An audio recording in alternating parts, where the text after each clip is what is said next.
Imagine a time when humans first began to write their stories, carving them into clay tablets and exploring profound questions about existence. As their tools etched into clay, their minds painted vivid myths of gods, the cosmos, and humanity's beginnings.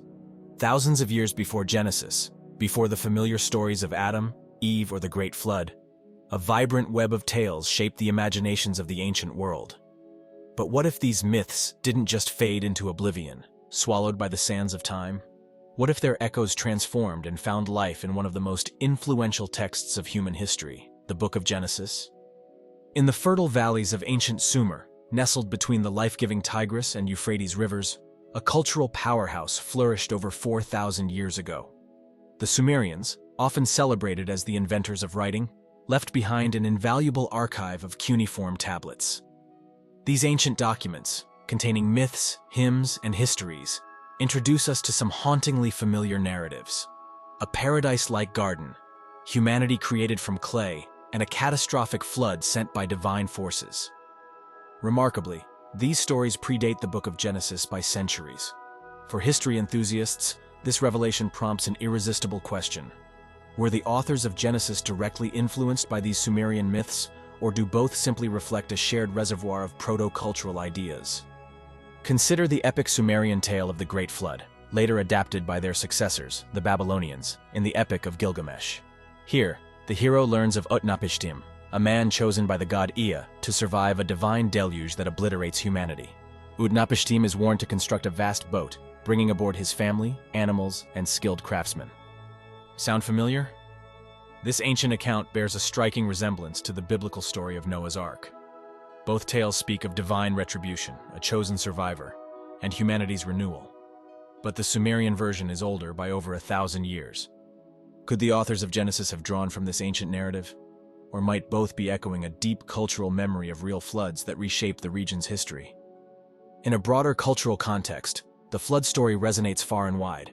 Hindu scriptures tell of Manu, who survives a catastrophic flood with divine guidance, while Mesopotamian, Greek, and even indigenous myths recount similar tales.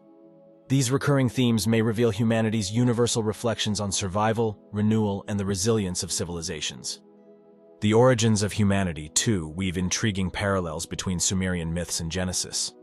In Sumerian tradition, humans were fashioned from clay by the gods for labor, digging canals, growing crops, and building temples. In Genesis, the Hebrew word Adamah, earth or ground, echoes this idea, with Adam formed from the earth's soil. However, Genesis takes this shared motif to a new level. Rather than laborers for divine whim, humans are created in the image of a singular God, highlighting intrinsic value and purpose. Did the authors of Genesis transform an older narrative to align with their revolutionary monotheistic worldview? For the history enthusiast, this reworking of the tale shows how cultural contexts shape ideas of humanity's role in the cosmos, moving from subservience to gods to co-creation with the divine. Few images are as evocative as the biblical Garden of Eden, a paradise disrupted by a forbidden fruit and a cunning serpent. Yet, even this cherished narrative seems to echo its Sumerian predecessors. Sumerian myths describe divine gardens where gods and humans coexist, brimming with life and guarded by otherworldly beings. Intriguingly, Sumerian mythology introduces Ningish-Zida, a serpent deity linked to immortality and the underworld. Could this figure have provided a conceptual seed that later sprouted into the serpent in Eden? While the serpent of Genesis is often depicted as a deceiver, the serpent throughout various cultures, from Mesoamerican Quetzalcoatl to Hinduism's Shesha, is a multifaceted symbol representing transformation, immortality, or wisdom. These parallels raise intriguing possibilities.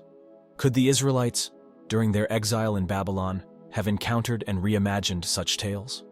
After all, Babylon, descended culturally from Sumer, was a crucible of myths and ideas. It's easy to imagine exiled scribes absorbing cultural motifs, then reworking them through the lens of their monotheistic faith. While Sumerian myths and Genesis share echoes of themes, their tones diverge significantly. In Sumerian stories, the gods are capricious and chaotic, often subject to human-like whims and rivalries. Genesis, by contrast, introduces an orderly, almost serene vision. A singular moral deity orchestrates creation with precision and purpose. This shift isn't by chance. It mirrors a profound philosophical transformation. The move from a turbulent pantheon to a singular, omnipotent God reflects humanity's evolving grappling with morality, purpose, and existence. Genesis redefines chaos into cosmic harmony, empowering its audience to see themselves as intentional creations rather than the collateral of divine turmoil. For cultural analysis enthusiasts, this contrast underscores how storytelling reshapes values, reflecting the ideals of an emerging society. Civilizations flourish and fade, yet their stories often live on, crossing borders and generations. Sumerian myths spark more than biblical parallels. They illuminate how cultures borrow, adapt, and reinterpret. The Greeks absorbed Near Eastern myths. The Romans adapted Greek tales. Even medieval Europe reimagined ancient legends within Christian frameworks. Stories serve as cultural DNA, fusing fragments of older traditions into new identities. The enduring appeal of myths like the flood and creation highlights their universal resonance. They speak to humanity's shared fears, hopes, and existential quests, connecting us across millennia. Why do these themes, from floods to creation, endure? Perhaps they encode universal truths. Flood myths dramatize resilience, symbolizing renewal in catastrophic times. Creation stories remind us of our shared origins, grounding us in the Earth's mystery yet pointing toward divine purpose. Serpents, ever enigmatic, ignite imagination as symbols of wisdom, chaos, or duality. Genesis's genius lies in its fusion of these themes into an accessible, deeply human narrative. By distilling older motifs, it offers more than storytelling. It provides a framework for understanding existence, invoking awe while shaping identity. Did the Sumerian myths inspire Genesis?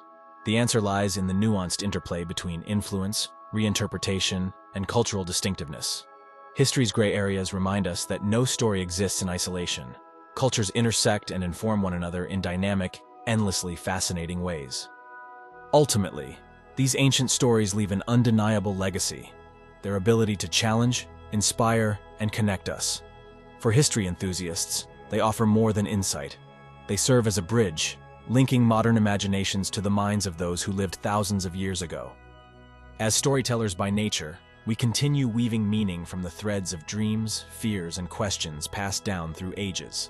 From clay tablets to screens, these stories endure, and in exploring them, we find common ground in our shared humanity. Let this remind us: the tales we treasure today may one day inspire civilizations yet to be born.